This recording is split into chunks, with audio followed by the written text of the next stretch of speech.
राधे राधे आप सभी को। राधा रानी आप सभी को स्वस्थ एवं प्रसन्न रखे। आज आपके समक्ष प्रस्तुत हूँ एकादशी व्रत कथा लेकर। 2 जुलाई को योगिनी एकादशी है। चलिए हम सभी इस एकादशी की व्रत कथा का श्रवण करते हैं। आषाढ़ मास के कृष्ण पक्ष की एकादशी को योगिनी एकादशी कहते हैं। अर्जुन बोले, हे जनार्दन, मैंने ज्येष्ठ मास में शुक्ल पक्ष के निर्जला एकादशी की कथा सुनी। अब आप कृपा करके आषाढ़ मास के कृष्ण पक्ष की एकादशी की कथा सुनाइए। इस एकादशी का नाम क्या है तथा महात्म्य क्या है, सो सब वर्णन कीजिए।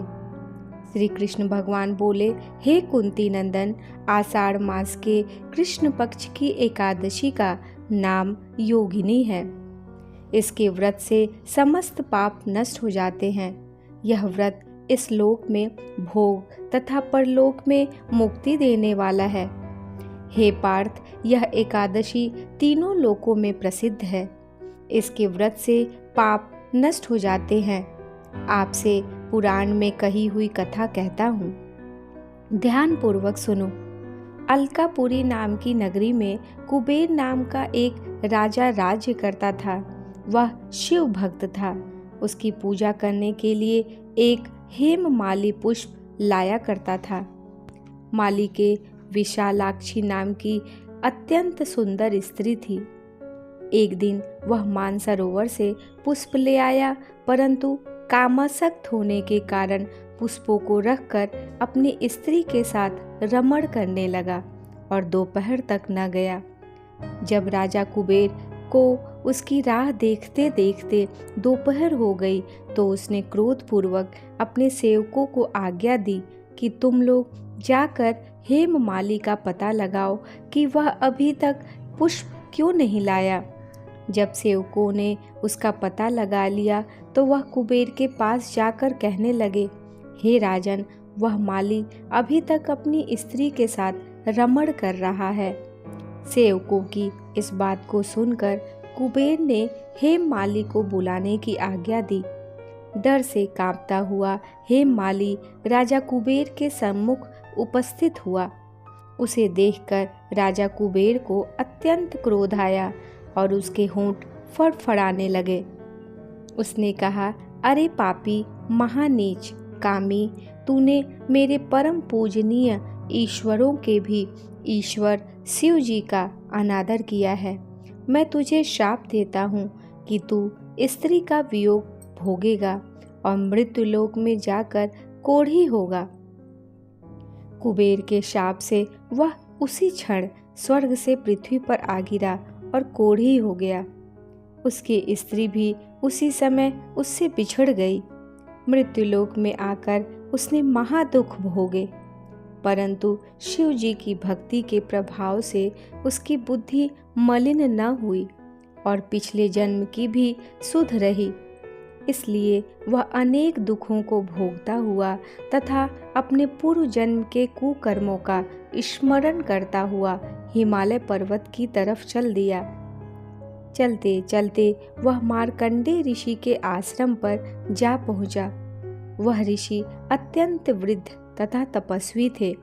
वह दूसरे ब्रह्म के समान प्रतीत हो रहे थे और उनका वह आश्रम ब्रह्मा की सभा के समान शोभा दे रहा था।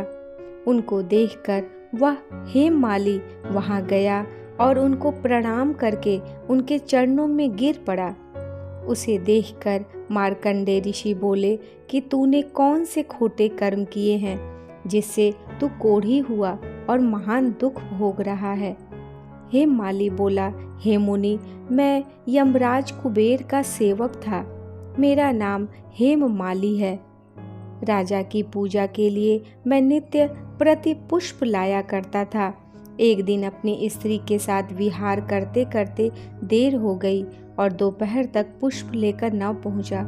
तब उन्होंने मुझे शाप दिया कि तू अपनी स्त्री का वियोग और मृत्युलोक में जाकर कोढ़ी बनकर दुख भोग। इस कारण मैं कोढ़ी हो गया हूँ तथा पृथ्वी पर आकर असहनीय कष्ट भोग रहा हूँ।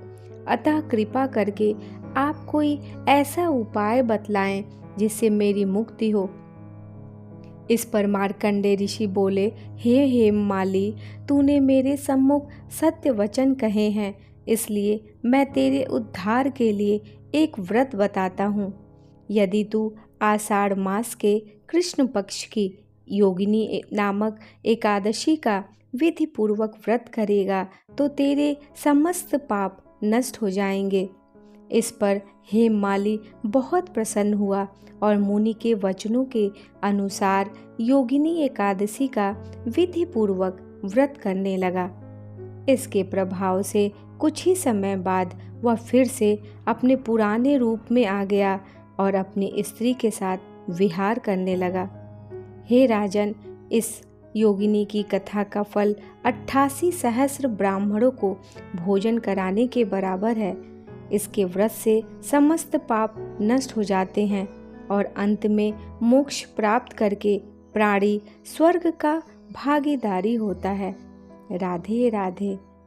कथा का सार यह है कि व्यक्ति को पूजा आदि धर्म कार्यों में आलस्य या प्रमाद नहीं करना चाहिए, बल्कि मन को संयम में रखकर सदैव ईश्वर की सेवा में तत्पर रहना चाहिए।